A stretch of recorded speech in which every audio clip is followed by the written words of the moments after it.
Welcome to Penrose Learning, where we make understanding easy. In this video, I will compare Figma versus Spline. Figma is primarily a two-dimensional design tool, perfect for crafting user interfaces and experiences. Spline, on the other hand, excels in the realm of three-dimensional design, allowing for interactive web content. Both platforms offer robust collaborative features, enabling teams to work together seamlessly on projects, whether they are building a new app or an immersive web experience. Figma shines with its powerful vector editing, comprehensive prototyping, and efficient design system management, making it a go-to for two-dimensional projects. It boasts an extensive plugin ecosystem, enhancing its capabilities.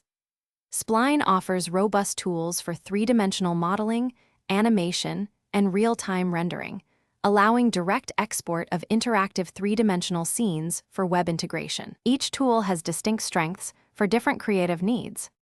Both Figma and Spline are cloud-based, facilitating real-time collaboration. Figma's browser-based environment allows multiple designers to work simultaneously on two-dimensional projects, with excellent version history and commenting features. Spline also supports collaborative editing, specifically for three-dimensional assets, enabling teams to share and iterate on complex models and animations. This shared workspace approach significantly streamlines design workflows for both platforms. Figma is the preferred choice for UI/UX designers, product teams, and front-end developers creating websites, mobile applications, and digital products. Spline caters to three-dimensional artists, motion designers, and web developers aiming to build immersive experiences, interactive three-dimensional elements, or virtual reality prototypes.